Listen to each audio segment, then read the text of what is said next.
Yo, yo, yo, what's up, everybody? Thank you for tuning in to yet again another fantastic indie creator interview. It's your Cape Crusader Cody, and we're keeping it geekly with our returning guest, Brendan Albetski. I want to say you're probably beating Edwin at this point, if not tied. You guys are like, we need to have like a sudden death match. As much as I would love to really grind it into him, I'm pretty sure this just ties us back up. Someday I'll get it up on him. I don't know. It's not today, but I got eyes on you, Edwin. I see you. And I'm coming for you. So, no, but I'm happy to be here for what is like, I don't know, the fourth or fifth time. It's great. I love being on this show, and really happy to be launching the Kickstarter with you today. So, thank you for having me.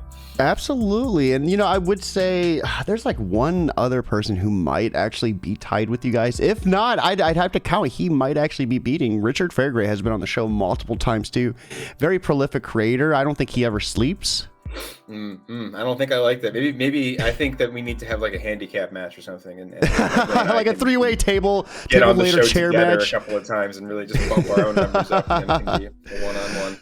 So, Brendan, this is your first time coming to Kickstarter. Yes. What was the reason for that direction? What kind of pushed you to go to a crowdfunding platform?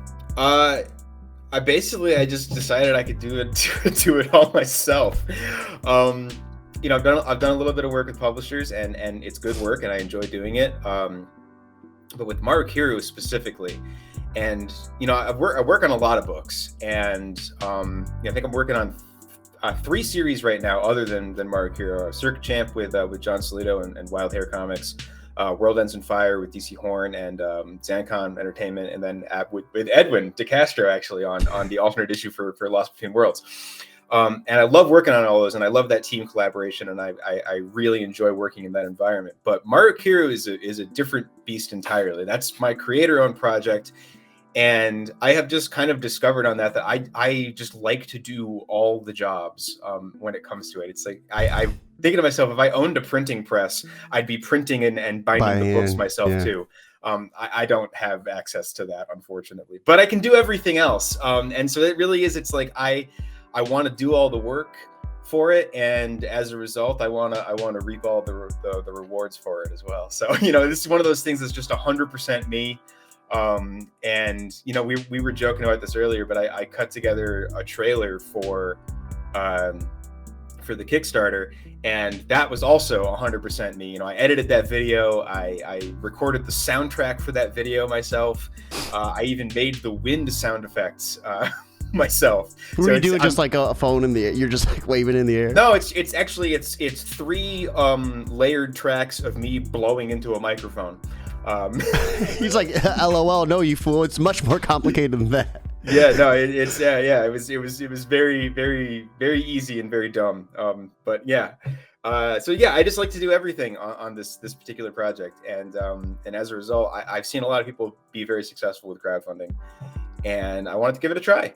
And see how it goes. And, hopefully it's something that'll be sustainable long term, and I could do other solo projects this way. With the Maru Kiru stuff, I had a lot of material already completed, completed and proofed. And, you can see the physical books right here. They already exist. Obviously, I'm going to print new lots I don't have a whole lot of inventory. So that's one of the things that this Kickstarter is going to do, is help me to print more inventory to ship to backers. But with all of those kind of risky things already proved out, it's because I'm very risk averse, so it's one of those things that's like I've already kind of softballed a lot of the things that could go wrong with this and figured them out, and so now I feel comfortable kind of like rolling it out to the world, and I do mean the world. I've worked it out in such a fashion that we have reasonable shipping rates in the US, in Canada, in the United Kingdom, and even in Australia. So okay. I feel really good about that, because that was something I was actually really worried about. As I know I have specifically a lot of fans, in the UK and in Canada, and they, it's just prohibitive to have to pay $35 to ship a book outside the US. And so being able to offer reasonable shipping for those countries where I know people really want to get their hands on the book feels good to be able to offer that. So, and I don't want people to pay more for shipping than they're paying for the book. Yeah, I think for that's the book. ridiculous. Yeah. Are you using what is it, pirate ship? No, well, some of the particulars still need to be nailed out. The U.S. shipping is going to be handled completely by me, and I'm going to be printing those books with Comics Wellspring. But then I met Saurabh Bhatia from Comics.one, who I was on his show Freshly Pressed a while back, and his operation, he's introduced me to printers, local printers in the UK and Canada and Australia. So, he's going to help me out with the fulfillment on that, and really just kind of takes the campaign to a whole new level. Yeah. To be able to offer that. So I'm really grateful to Saurabh, and I'm really glad to have made that connection and to go forward, work with him on some other stuff going forward. So take it worldwide, Yeah, prestige worldwide, baby. So give us a little bit. I mean, we are looking at volumes 1 and 2. And real quick, we have Lee Newman jumping in over on YouTube, just back the campaign. Thank you so much for the backing, Lee. It's good to see you. Good morning. Give us a recap of volume 1, and let's lead into what's happening in volume 2. Sure. Yeah. So, volume 1 has been in print for a while now. This will be a second printing of volume 1 that'll be fulfilled through this Kickstarter. So, in volume 1, spoilers, we're about to go into some heavy spoilers for volume 1. So if you haven't read it yet, plug up your little ears. But in volume 1, Maru Kiru climbs Arakor, which is Manutatus's seat of power. He, of course, is the high priest of the cult of the moon and the representative of Golusar on Toth. So the comic begins with Maru Kiru going to confront and kill him, and to steal his skyship and go to the moon and blow up the moon. And that does not go well. And she is defeated and thrown into the desert, and should be dead by all rights, but has been preserved by a latent magical power that has awakened in her. And so she is picked up by the desert hermit Yaga, who is everyone's favorite character with the giant robot mask for a hat. And she goes about trying to discover what to do with this power. Of course, it's not a power that she particularly wants to have. She really is disdainful of magic and wants to do everything by the sword. But is kind of learns that you need to use everything at your disposal to fight these insurmountable odds. So they determine, since magic melts steel, and every time she uses magic, she breaks her sword or whatever weapon she happens to be using. It happens several times in the first volume. They need to go to the tomb of Kuzor the Undying in the Iron Jungle. And so there was a war 1,000 years ago where there used to be these sorcerer kings that ruled over Toth and controlled all the magical power.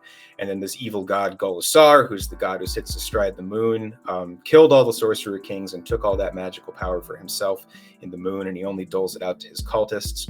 So in order to have any kind of chance of challenging his priests or the god himself, Maru needs this wand focus that the only one left in the world is buried deep underground in this tomb of a wizard named Kuzor the Undying, who didn't fight in the war and decided to instead entomb herself deep in the earth and try to sleep and wait for a chance to reawaken, recapture power. So that's where they start heading. In volume 1, the big roadblock obviously is when they're trying to get through the city of Tanaris. Maru gets arrested and thrown into the arena where she has to fight Salmo, the giant. And that fight doesn't go super well. And that's kind of where volume 1 ends, is on a little bit of a cliffhanger where she thinks she's won that fight. And then kind of finds out that there's another significant wrinkle. So volume 2 picks up right where volume 1 left off. But it does start with a little bit of backstory where you get some more info on Manutatus and a young Maru Kiru. So really exciting stuff happening in volume 2. Volume 2 brings this, what I call the Tanaris arc, to a conclusion and sets up for the next arc. So this is kind of it's the beginning of a much larger series, but it is kind of a self-contained story and arc in these 2 volumes. So that's kind of really exciting to be able to do that in these 2 books, and then to really set up for some, more exciting stuff to happen in future volumes, which, the future of the comic does kind of hinge on how well Kickstarter does. So. So what was, I guess, some of the basis, like, inspirations? I mean, it feels like such a convoluted world. I've read through it several times, and just like the different layers to it, the different characters, the different, like, just world building you've done. I mean, like, what all have you drawn from when creating this? Primarily, it's two things. It's the 1982 Conan the Barbarian movie with Arnold Schwarzenegger. That is definitely like a stylistic guide for a lot of the things that I've done. Not the color palette, kind of obviously, but just the sort of steppes and wastelands, and then the way that the characters kind of dress. And the costuming that I've done is drawn a lot from kind of 70s, 80s fantasy movies, specifically Conan, but some other stuff as well, and kind of that filthy Euro fantasy aesthetic. And the other thing is that I actually started working on the comic before I read these books, but I read them as I was working on the comic, and it definitely, the storytelling and the world building definitely leaked in, is the Solar Cycle books by Gene Wolfe, and specifically the way that world is revealed, as really giving the reader very little in terms of upfront information about the world, and kind of forcing them to pick out the details and piece it together as they go. Tolth is a very alien place, and I'm never really going to sit down and be like, and now here's a map, and here's where we're going to point to all the places you're going to go, and here's the different things. That's like a Tolkienian kind of way of doing. There is no lore Bible for Maru Kiru where you can look up all the information, and you really kind of have to look through it and piece it together for yourself. And that's the kind of, the method behind all this madness is always like making the comic that I, as a reader, would want to read. And that's the kind of experience that I love, is when you as a reader, you get to interact with it, and you do a little bit of thought work yourself in piecing together what this world is, what the characters are interacting with, how it all kind of fits together. And that also is a great opportunity. It gives me great opportunity to throw some crazy curveballs in, because you don't know everything that's going on, and I have a very good idea of kind of what the world at large looks like. But I don't put all of that into the comic. So it gets drip fed to you. And I think it's a very satisfying experience piecing it all together as a reader. So with Volume 1 and Volume 2, because both of them are free to read on Global Comics, which I think is phenomenal. So if you are like on the fence about this book, you could read it and get it and figure out if you want it, which I think is phenomenal. Yeah. Maru goes through so much like turmoil. I don't ever think I see her get a break besides when she's just floating in water for a little bit. Yeah, it's like one minute in. Yeah, no, go ahead. Is there any special like underlying theme with Maru Kiru? Maybe like mental endurance or something along those lines, like it just feels like there's so much there, seeing her go through it and like just be pushed back down only to get back up, and it feels just like very strong. It's become a metaphor for the experience of working in indie comics.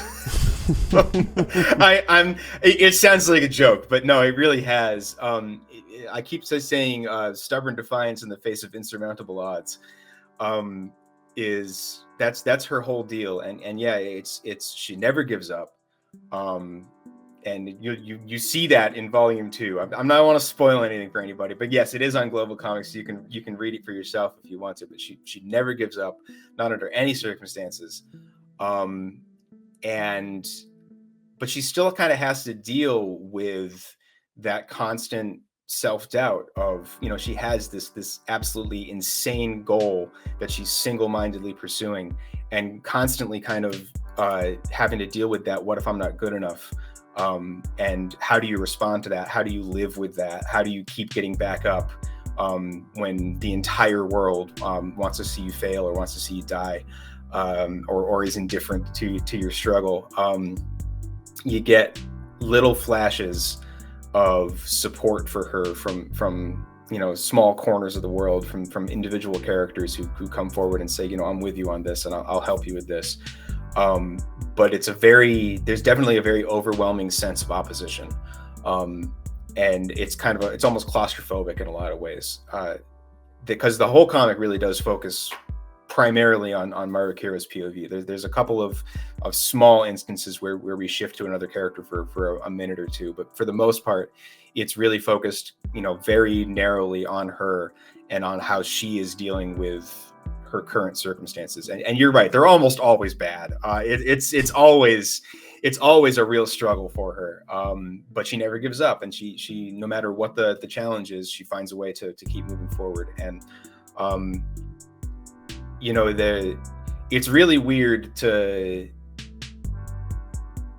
think about, but I guess it's not really weird. It's very natural, actually, to be a creator and say, I'm putting myself into the work, and this is how I'm adopting this POV.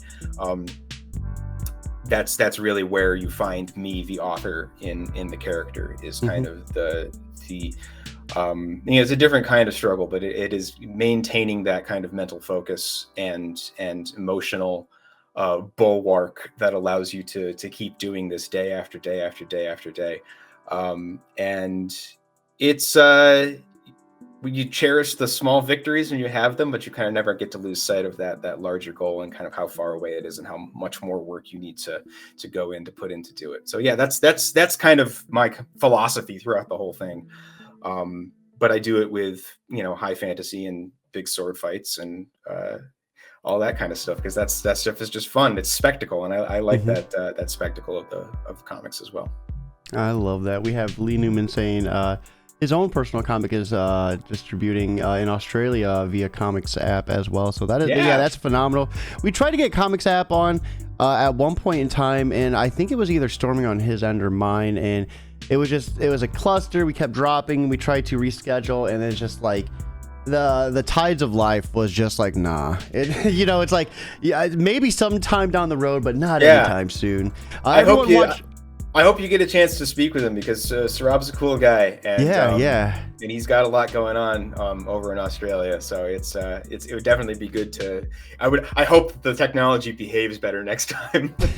So for everyone watching, right here is the link to check out Kickstarter for Maru Kiru Destroy the Moon Volumes 1 and 2. Speaking of that, let's go ahead, head over to Kickstarter ourselves and pull it up. Check out what we're talking about. So congratulations, right off the rip, $312. We've been so live much. Like 20 minutes, like 20 minutes. Yeah, phenomenal. It feels great. I'm over the moon. And only I didn't Maru Kiru's like, what? But yeah, this is my first campaign, and so this is my first campaign. I put a lot of work into it, and it's really funny. I was thinking about like the process of making this, and I wanted to be really prepared. I love to over prepare for this stuff. And so I was done with the campaign 3 weeks ago. And that was like, I'm ready, I'm prepared, I'm done. We can launch whenever. Now I've just got 3 weeks to wait. And I have overhauled it 4 or 5 times since then. The work never ends. I'm glad that I started as early as I did. If you are working on a Kickstarter for the first time, do start early, because your first draft, you're going to think it looks great. And then you're going to look at it a week later, and you're going to realize all the holes that are in it and everything that you want to plug. And I was making updates to this as recently as this morning. I got one last pull quote that I put into the campaign this morning. And it's I just sitting with it and going through it over and over again, making sure the reward tiers are what you want it to be, making sure the story of the comic is what you want it to be, all the imagery and everything. So this was a really fun, really kind of exciting and new experience for me. And I just hope it goes well at this point. Fingers crossed. I don't know if I can sit another month on pins and needles like this. But I think I have to. The art is gorgeous too. The campaign art, I really love. The marketing, like the imagery you've done, like this right here. This is this a stretch goal? Say again? This is a stretch goal, correct? This image? Yeah, that image is a stretch goal. That's going to be it's going to be a bookmark. The first stretch goal. For $2,000. If we hit $2,000, everybody is going to get, hey, look at that. There we go. We get if we get to $2,000, everybody is going to get either a physical bookmark if you're a physical backer, or if you're a digital backer, you're going to get a high-res image of the bookmark, so you can run it off your printer at home and use it. But it's great. The hair on Maru is actually the image itself is very long. It doesn't capture in that thumbnail, but the hair actually goes like all the way up, and her sword goes all the way down. So you'll have like the hair coming out of the top of your book. And I just think that's pretty cool. Yeah, and her hair's so like iconic at this point. It's gorgeous, and that's cool. I love that too. We're almost up to 400. Congratulations, almost a third of the way.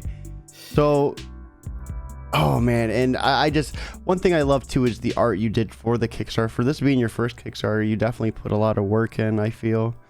The one I've been working on Maru Kiru since 20.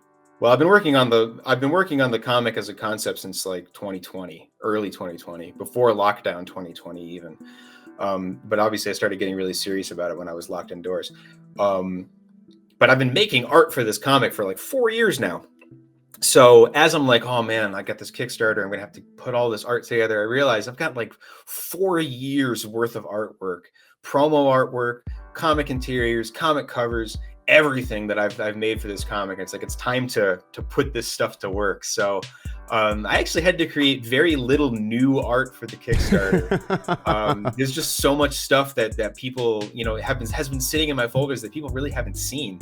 And it's lovely to be able to like put it in the light of day for once and let people take a look at it. So we have Marcus from Dauntless joining us over on Twitter saying, Marcus. Hell yeah, Brendan. Thank you for joining us. I hope you're having a fantastic morning as well. Yeah, let's check out. Thanks for joining us.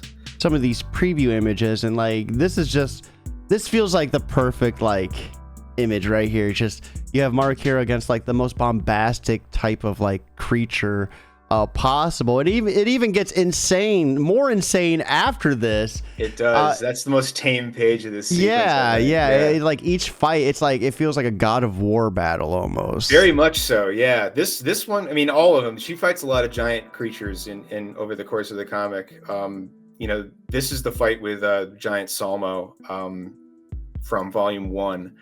And I wanted to put this sequence in because I feel like it captures a lot of the themes of the comic in kind of like Maru versus the cult, but it's also a really kind of like high octane action scene too. So and against a really cool opponent. People really like Salmo. I did like a jokey meme thing a while back that was like picking like 9 characters from Maru Kiru, and it was like, oh, which one's your GF? And Salmo is in there, and people were picking Salmo, and I'm like, that's really funny to me. I think it's great. Like, I love him too, but I don't know if he's GF material. It definitely would be the little spoon in the relationship, I feel. Yeah. You for real would be a backpack at that point. Yeah, this is gorgeous. We see you try new styles, new techniques in this. It feels like you're constantly like learning and evolving throughout these volumes. Yeah, no, this is, I when I think about it, it's a metaphor for like your journey through indie comics. It's almost not even a metaphor. It's almost just my journey through indie comics. It's like, yeah, I learned new stuff, and that was probably one of the biggest roadblocks for me to get over as a creator. There's like this mental block that I got where it was like, I don't want to make anything until I've got my style figured out. And then if I did start working on something and I made improvements on my art journey and made improvements as an artist, I would feel to like, oh, I can't do any of that in the comic that I'm working on because it'll affect the style.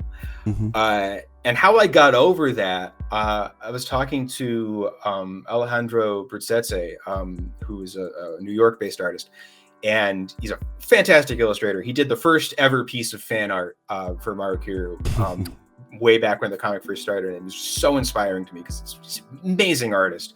And just the fact that he enjoyed the comic enough, because we barely knew each other at that point, but he enjoyed the comic enough to do fan art for it. And what he said to me was that style is just the way that an artist solves problems. I love that. And that opened a door so much for me. It's like, yeah, your techniques for solving problems are gonna get better as you progress through your career. They have to, they need to, in order for you to grow and thrive in comics, you need to get better. And it's stupid to hold those things back from your own comic, right?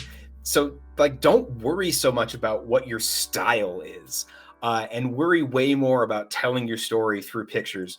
And through that marriage of pictures and words that we call comics. That sounded really, really up my own butt.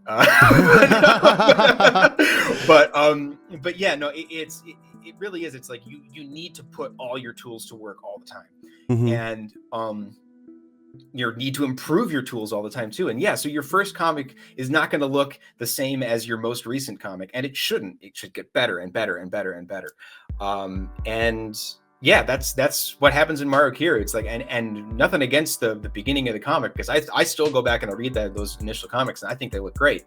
But it just keeps getting better from my point of view, and I'm going to keep adding more and more to it as we go on. And there's some really, not to toot my own horn, but I'm gonna this is my best work in volume 2 that you're going to get until you see volume 3. Ooh. This is just, I put it in my Meet the Cartoonist here. It's like, this is my whole life, this is all I do. So I really hope that I reach you as a reader in some way to share this with me, because this is how I talk to the world. I just sit here making comics. That's all I can do. And let's go ahead and we are going to check out some of these rewards as well. I love just how you did all the imagery. The commissions are very exciting too. Profile picture for just 25, bust for 30, waist up for 40, full body 90, full body with background 150, and then comic cover 300. I mean, that's deals. Yeah, outstanding pricing there. Everyone watching right here is a link to check it out with us. Yes. If you're able to back, we would love to see it, but simply putting it on Facebook and Twitter helps just as much. It's free, costs really you does. nothing to do. Yeah. And if you don't have a lot of cash to throw around, and I know that times is tough, and I know that there's a lot of Kickstarters out there in the world too. I'm not gonna shy away from that. This is just the reality that we live in. But yeah, sharing it, if you can't commit with any kind of pledge, it's just sharing it around and saying, hey, I like this book, I've read it for free on Global Comics, this is great, you should back it so it can keep getting made. That helps me out tremendously, both from a standpoint of morale, just because I love to see people talk about it. The other thing is we have a $1 tier, right? So if you just want to give kind of a token commitment to this, you have a $1 tier and you get actually 2 comic PDFs just for $1. I'll give you the side story of Maru Kiru, Demon of the Pit. So that's I think 24 pages. And then DC Horn, the writer of World Ends in Fire, was generous enough to agree to give me a copy. Let me offer a copy of the World Ends in Fire #1, which I'm also the artist on. So that's a really cool comic. That's a full issue. So 2 full issues for $1. You're not going to do much better than that. And even just to help out a little bit. And if we hit stretch goals, you count in those digital backer tiers with the $1 tier, so you'll be able to benefit from those stretch goals as well. It's just like I said, it's just a token, and it's something that means the world to me. And I really, we're up over $900 now. I'm really, I'm gonna freaking cry. Yeah. And speaking of freaking crying, so this is the first show I've probably done like 10 since the new format of Kickstarter. Yeah. And if you've watched, you all can attribute to this. Scrolling down has just been a freaking nightmare because you got to scroll through. I never knew you could just click right here. Yeah. And automatically scroll it down to you. Magnets, baby, magnets. Oh my God. So we are looking at volume 1 PDF at $5. So you can get the first volume forever for $5. You can get the second volume coming in hot at 10. That's right. And then the bundle at 12. So I mean, you awesome give pricing. A deal, right? You got to give a deal. 198 pages for just $12. That's a fantastic. lot of comic pages. All full color, all done by me. I did everything. from everything. I saw a thread on Twitter the other day, and it really made me think about it. And I put this in my FAQ because I don't want people to think that I'm doing anything shady. But it was something to the effect of hating on indie comics books, rightfully so, that only put one, not even indie comics books, just comics in general, that put one name on the cover, right? And don't have credits for the team.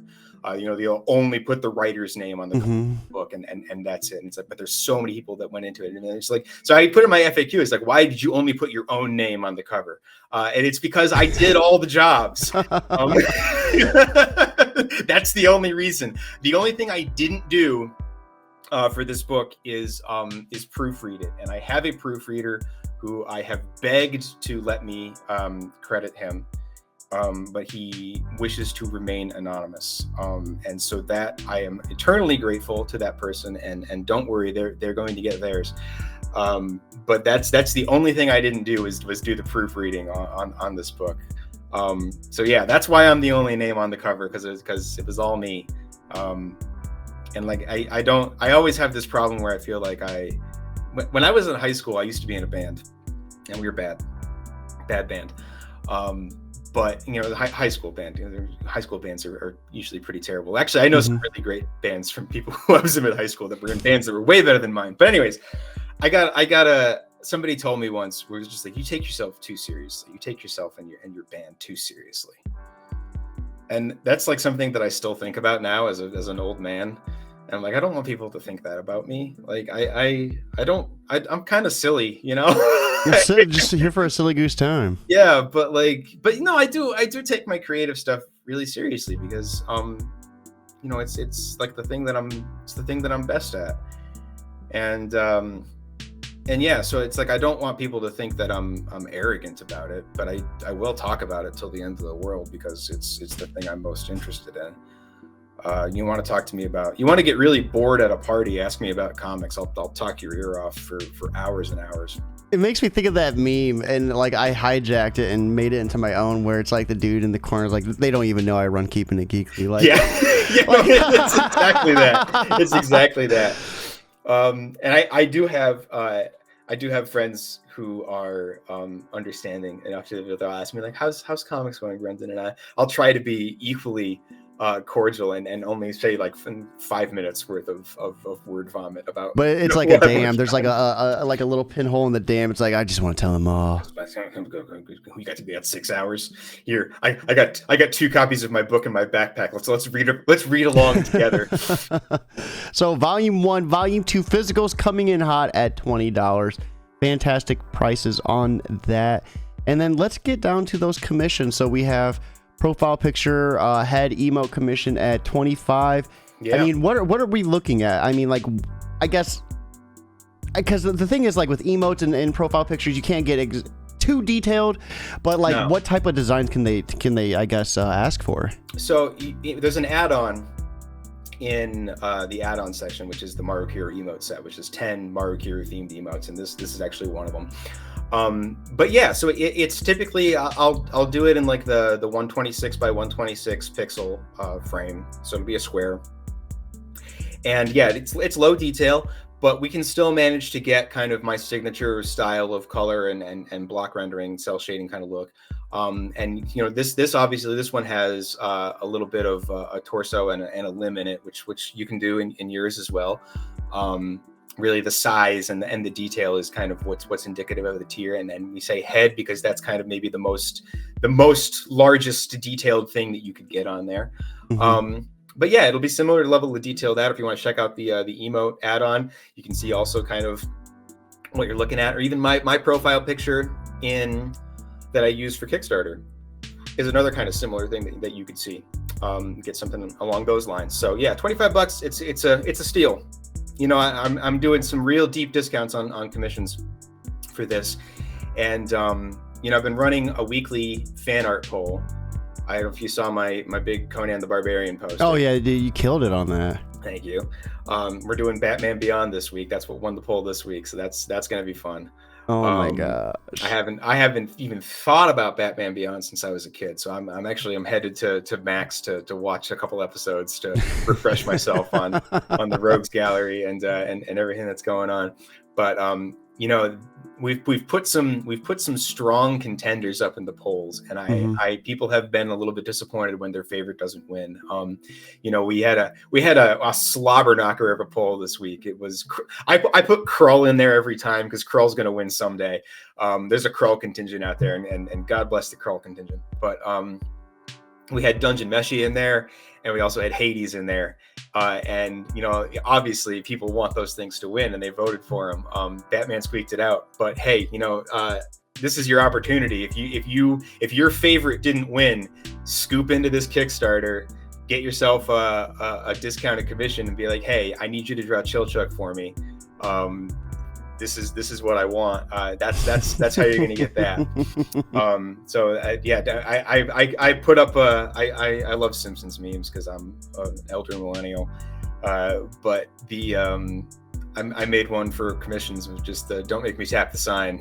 I take commissions.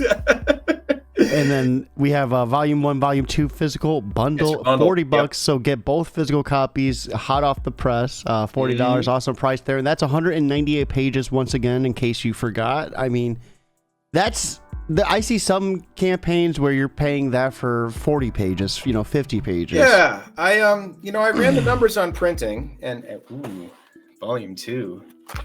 Ooh. Here, hold on. Let me give you a little bit of a solo layout. Ooh, Volume 2. Look at it, looks just like that's just my picture. You don't want to see that. But it's they look great, and they're they printed fantastically. And yeah, I could probably be charging more, but it's my first time at the dance, and I think my most important thing is I just want people to get. I want to hook people, so I want to be a reasonable price for shipping, just to get it into people's hands. Yeah. And then we have the Moon Destruction Enthusiast bundle. So get Volume 1, 2 in print digital format, plus the sticker pack as well. And then bonus digital comic bundle. We have another bundle, Cult of the Moon, which includes 3 more items. So you'll get 3 prints extra with that as well. I need to get a print off you. You just recently had the con. You had a hot little print, and I told myself, like, I need one of those up on the wall. Yeah, I gotta get that. I should add that in as an add-on too. That one is not one that's currently being offered, so maybe I'll add that in a little bit later in the game, because that's a cool poster. That one is. Yeah, maybe like a limited, just pick a week and have it be like a week only. Week only, yeah, could do that. But yeah, so this 3 prints. The prints are all available as add-ons as well if you want to pick your prints. But they're $10 each when you do them as add-ons. When you get them in the bundle, you really are getting quite a deal on those prints. So yeah, this is where things start to get interesting, up in these kind of little bit higher tiers. We have the full body commission coming in at $90. These commission tiers are just phenomenal. The High Wizard Priest bundle, 12 items in this. So this comes with a set of 6 prints. Yeah. You get that Maru Kiru at the beach. She doesn't get to relax too often, so it's nice to see her kind of take a little bit of a breather. Yeah. So this is great. So the 6 prints with this, 2 books, sticker pack, which is 4 stickers. If we hit a specific stretch goal, that actually goes up to 6 stickers. So keep that in mind as you're pledging these things. But and then the PDF copies as well. So you really everything that's on offer you kind of get with that one. And then we have the comic store bulk buy for all the retailers out there. Yeah. You get 5 copies each, 10 copies total of Volume 1 and 2, $150. So make sure to line your shelf with some Maru Kiru. Destroy the Moon. I mean, we're hot off that eclipse. You got to be prepared. You got to be prepared. And with that retailer tier, I am thinking about potentially adding like a promotional poster or something to that box. And maybe I should add maybe just as a kind of a freebie, or maybe I should add it into the incentives. We'll see how that goes. I haven't figured that out yet. Like I said, I keep coming up with new ideas for what I want to do with this. This is. Nothing is ever done. Nothing is ever really done. We have full body with background commission at $150. I mean, holy crap, that's insane pricing in itself, I feel, as well. Another big whopper was the comic cover. So you can get a whole cover for $300. Holy crap, that's cheap. Yeah, that's a deal. You know, we're got a fire sale going on here, and the only thing on fire is my wrist after I draw all these things. But yeah, you know, if you are looking for a really cool either main cover for your book or you know, something that's really kind of an oddball, off the wall alternate cover for your own Kickstarter, for your own indie comic, for your own not so indie comic. I don't know if any you know, IDW editors want to pop into my Kickstarter and get a cover. Yeah, it's you found a loophole. You've got me. And then last but not least, God Who Sits Astride the Moon. Yeah, this is for the real psychos out there. If you wanna get everything, and also get a giant sized custom illustration from me, $1,000. You know, this is for the true believers. So what's this giant custom illustration? How big we talking? We're talking big. We're talking real big, and you know, I draw at 600 DPI. So, you know, we're gonna, I haven't figured out the exact specifics of it yet. I have done some severed, like the Conan illustration I just did was 11 by 17. And I'm thinking we're talking maybe full-size poster illustration. I gotta figure out exactly what it means, but it's going to, you know, you're going to have multiple characters. They'll be Maru Kiru themed. Like I said, they are custom, so you can make requests of what you would like to see in the illustration, characters interacting, however you would like that to go. Safe for work only. But damn it. Yeah, well, you know, maybe at a $2,000 tier we have that discussion. But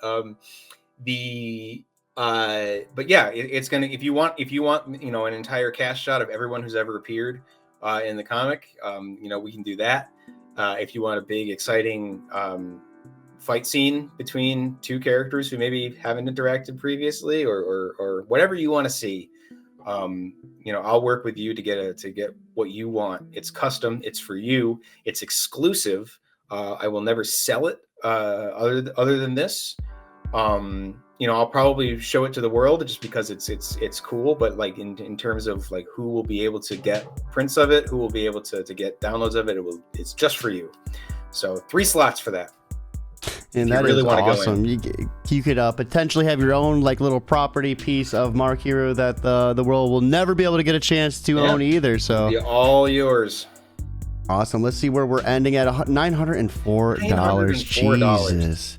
That's a hell of a start. That is a hell of a start. And everyone watching right here is the link. Be sure to check it out. Be sure to support everyone that has backed since we've launched.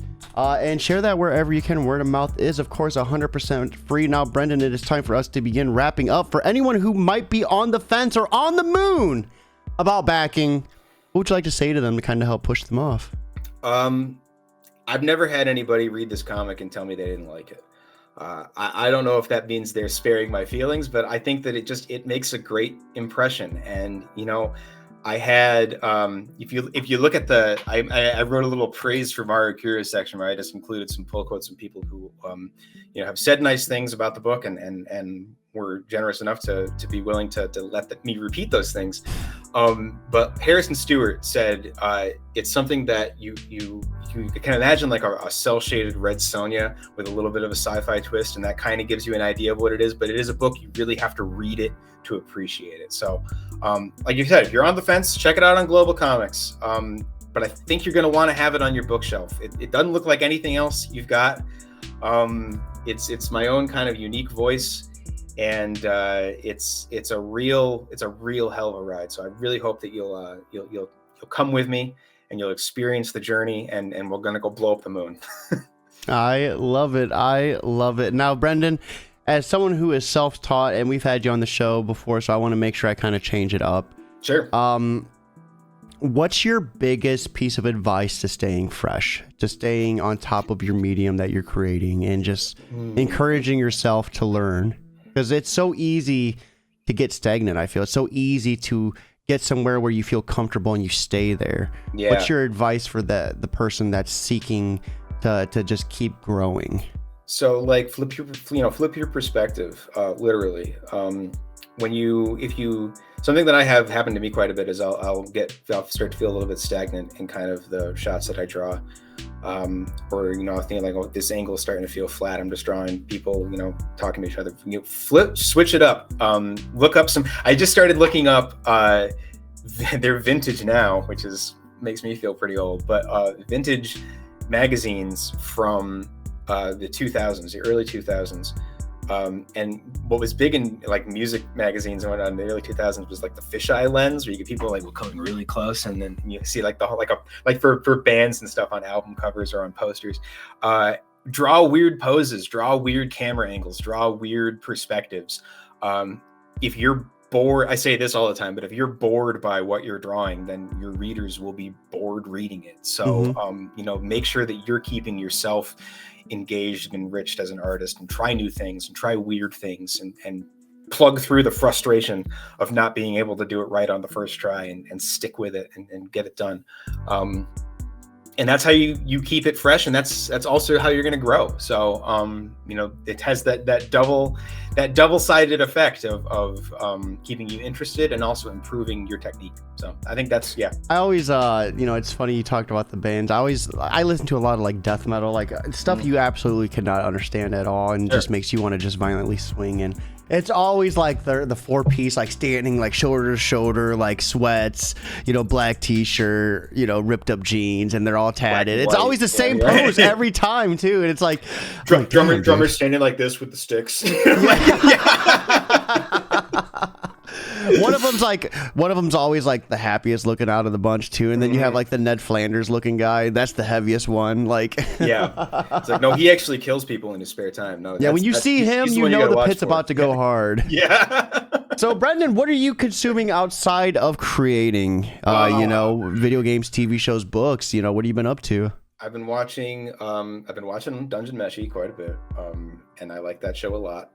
And I too was a little bit disappointed that it didn't win the poll, but that's okay. That's okay. I'm sure somebody will drop a commission at some point. So I've been watching that. As far as reading goes, I've been reading Blade of the Immortal, which has been really good. And that's kind of a classic that I hadn't really experienced before. So getting through that. I'm reading the One Punch Man manga. Finally, I had started that years and years ago, and now I'm starting to work my way through a little bit more of it. Let's see, what else am I doing? I've been playing Horizon Forbidden West, which just came out on PC. I don't have as much time for video games because usually I'm drawing comics, but I've been plugging my way through that. I feel like you would really like that game. That's the second one? That's the second one. I like the first one a lot too, but I've been enjoying the second one. The story gets really convoluted. I'm sure it does. Yeah, no, it doesn't surprise me. But so that's kind of been what I've been on, and I've been working on getting back up to speed on my indie books as well. So I've been reading, catching up on Celestis and Taiduo, and I've been reading a lot of Lost Between Worlds because I've been working on Lost Between Worlds. But and then I've been watching. Another really cool thing that I've been watching is I'm not sure how many of these are public yet, but DC Horn from Zancon has been making motion comics of a lot of Zancon books. So he did one for Cat Dog Goat that is really, really good, and another one for Rust to Rust that's also interesting. It's a different way to experience the book. So like I think they're on his YouTube channel. So that's something that would be cool to check out as well. That's cool, yeah. Yeah, and hanging with the Cartoonist Co-op as well. Cartoonist Co-op was actually helping me with publicity for this campaign, and I just did a cool action event with them. We did an action workshop where I talked a lot about stuff I've done in Maru Kiru, and that's still just a great group of people and a great organization. Really socially conscious cartoonist organization that I've been really proud to be a part of for more than a year now. Just drawing comics and having a good time. Let's go. Speaking of that, it is time for me to have a bad time. I do have to end things and get ready for work. So one hell of a show. I cannot believe we hit 900 fantastic numbers. I know. I can't. I thank you so much for having me on and doing this launch. That's a great way to start my day today and to start this campaign. So Thanks so much to everybody who pledged, and to everybody who came to hang out with us in the stream today. Really, really great time. And then right there is the link for anyone who might be watching at the tail end. Check it out. You can read it for free.